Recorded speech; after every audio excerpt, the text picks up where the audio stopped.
Itu ya Dok, kalau kita nggak rajin juga main sosmed ya, makanya aku biarpun aku syuting tetap tak buka. Kenapa? Harus ada juga kita tiap hari Dok, karena dia kan hampir sehari itu bisa kayak makan obat kan, 3 kali buat ngumpulin orang, tak lihat itu sempat lewat.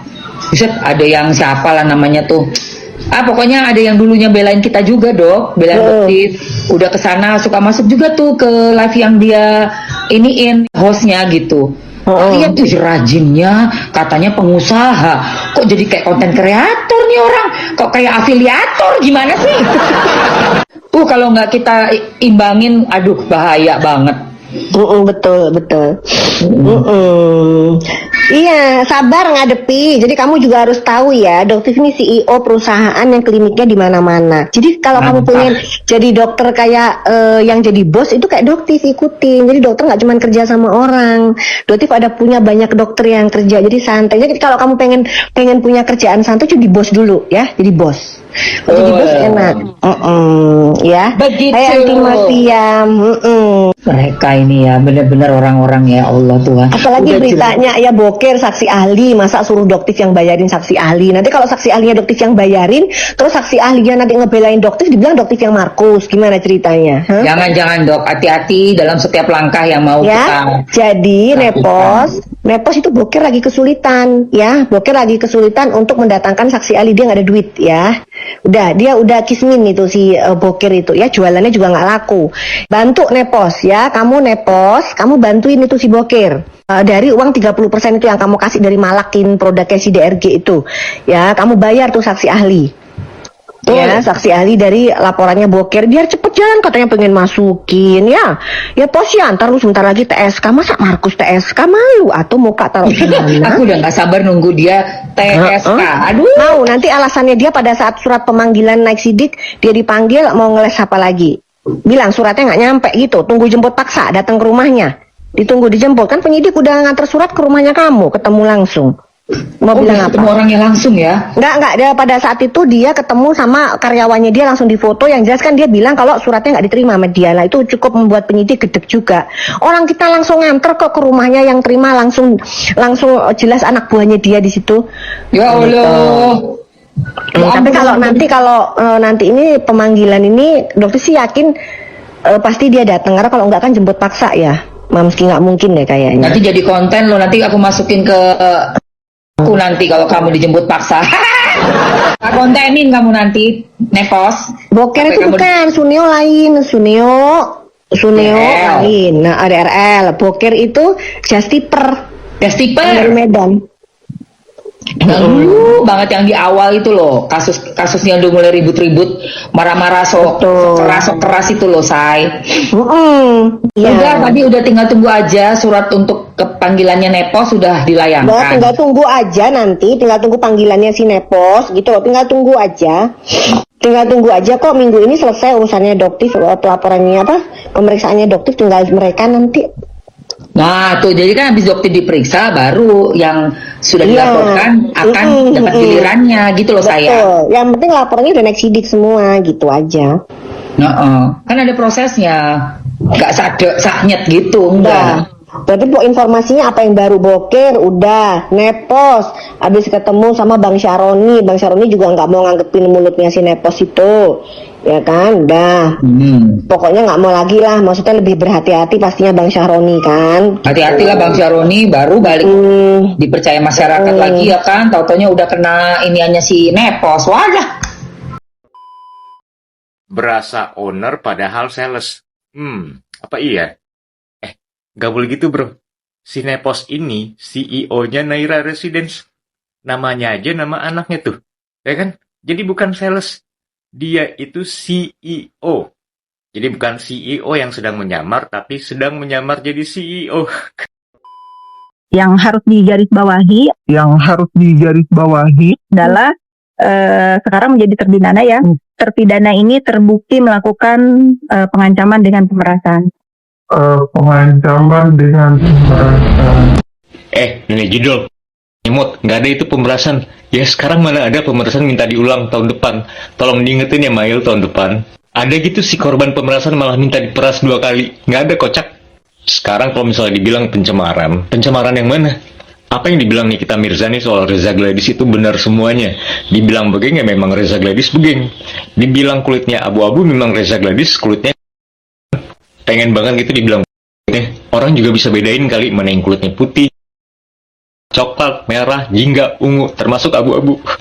Kalau soal produk yang katanya mau dibuka rahasia atau speak up, ya produk Reza Gladys yang glowing booster itu memang sudah pernah direview sebelumnya sama Doktif dan Dokter Ika kalau nggak salah. Dan Nikita Mirzani hanya merepost ulang di akun yang bernama Nikita Huruhara. Jadi apanya yang dibuka rahasia nggak ada di sini. Ya kalaupun itu rahasia yang mengandung unsur kejahatan, publik memang harus tahu. Ya karena kalau mereka tidak speak up, justru mereka terkesan menutupi sebuah kejahatan. Menjual produk berbahaya secara bebas, ya tanpa izin BPOM, itu adalah suatu bentuk kejahatan. Paham? Apalagi lu dulu paling semangat kan, ayo guys kita harus fokus ke TPPU. TPPU tai kucing. Justru yang harus dicurigai melakukan pencucian uang itu si Reza Gladys. Dari mana coba asal-usul kekayaannya kalau bukan hasil dari nipu menjual skincare berbahaya tanpa izin BPOM, ya, overpriced dan juga overclaim ke masyarakat. Itu yang sebenarnya harus ditangkap dan diperiksa. Ya. Oh, satu lagi sama yang punya judul tuh harus diperiksa. Jadi di sini Nikita Mirzani itu harusnya bebas murni. Nggak ada itu pemerasan, pencemaran itu nggak ada. Mamski menyoroti gebrakan-gebrakan terbaru dari FS akhir-akhir ini. Katanya FS ini seorang CEO, pengusaha, bisnisnya di mana-mana. Tapi hebatnya, FS ini punya waktu untuk bangun komunitas di Live Komal. Emma Waroka menjadi saksi langsung bagaimana sibuknya FS, sepak terjang dari FS saat Live Komal bersama pendukungnya. Menurut kalian ini lumrah atau tidak? Seorang pengusaha kelas berat tapi punya waktu bermain sosial media. Maka nggak salah kalau Emma Waroka menyebut FS ini bukan sebagai pengusaha tapi konten kreator. Terkait pernyataan dari Doktif. Jadi saat ini kita sudah tahu kemana arah laporannya Doktif terhadap FS. Ingat guys, percaya apa kata Doktif. Hanya tinggal menunggu waktu saja. FS akan dipanggil untuk terakhir kalinya oleh pihak penyidik Polres Jakarta Selatan. Jadi kemarin itu yang dimaksud kejutan oleh Doktif terkait pemanggilan penyidik kepada pihak pelapor. Jadi Doktifnya yang dipanggil dimintai keterangan atas laporannya terhadap FS. Dan kata Doktif semuanya sudah selesai, sudah beres alias finish. Jadi waktunya bagi pihak penyidik untuk melakukan pemanggilan terhadap FS untuk terakhir kalinya. Mau tidak mau, siap tidak siap, suka tidak suka, FS harus datang. Karena kalau nggak datang, maka akan dijemput secara paksa. Terkait pengiriman surat panggilan ke rumah FS. FS-nya kan tidak mengakui hal itu. Tapi faktanya surat itu sudah dikirimkan ke rumah pribadi FS sesuai alamat KTP-nya FS dan yang menerima itu anak buahnya FS. Lalu bagaimana bisa FS menyangkal akan hal itu? Maka nggak salah kalau kata Doktif FS-nya ini MALU terkait tuduhan Doktif kepada FS sebagai Markus. Kan nggak asik seorang Markus justru jadi TSK. Hal itu kata Doktif yang membuat FS ini ketakutan saat ini. Lalu ada upaya dari FS untuk bertemu dengan Bapak S. Tapi si Bapak S-nya nggak mau. Saya kan baru saja dapat kepercayaan dari masyarakat. Ya Mas hancur lagi gara-gara ikut membela Anda. Maka mohon maaf untuk kali ini saya tidak bisa memberikan bantuan kepada Anda. Kira-kira ya seperti itulah respon dari Bapak S. Berikutnya terkait nama perumahan yang dikelola oleh FS. Namanya kan sesuai nama anaknya. Abang Bram mengira bahwa FS adalah pemilik perumahan tersebut. Nama perumahannya saja nama anak perempuannya. Sudah pasti dia adalah ownernya. Bang, nama Naira itu nama anak owner yang asli. Kebetulan saja sama dengan nama anak perempuannya Ibu FS. Jadi kebetulan namanya sama. Ya bang, karena ponakan saya itu teman langsung dengan FS. Ponakannya berteman dengan FS. Dan dia bilang itu nama Pak Haji yang punya tanah. Oh, yang punya tanah itu yang bernama Pak Haji. Terakhir saya kaget.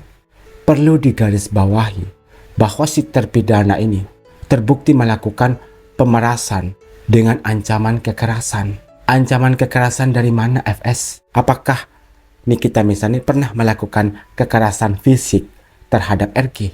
Dia ini dapat informasi dari mana? Pengancaman disertai kekerasan. Patut diduga FS ini asal ngomong. Padahal jelas tidak ada ancaman kekerasan yang dilakukan oleh Nikita Mirzani terhadap DRG.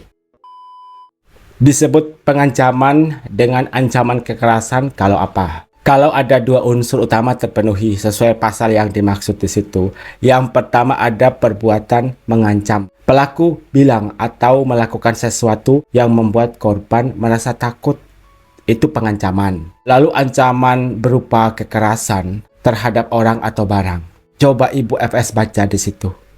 Pernahkah Nikita Mirzani melakukan kepada RG? Pernahkah Nikita Mirzani melukai RG?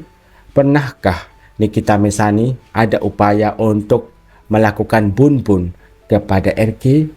Atau pernahkah ada upaya atau rencana lah paling tidak dari Nikita Mirzani untuk menculik RG? Kalau kekerasan terhadap barang, pernah nggak Nikita Mirzani merusak rumahnya RG, mobilnya RG, propertinya RG? Pernah atau tidak? Nggak pernah kan? Lalu kenapa Anda bisa bilang ancaman disertai kekerasan? Padahal sudah bilang perlu digarisbawahi. Tiba-tiba pernyataannya salah. Minta maaf Ibu sama Nikita.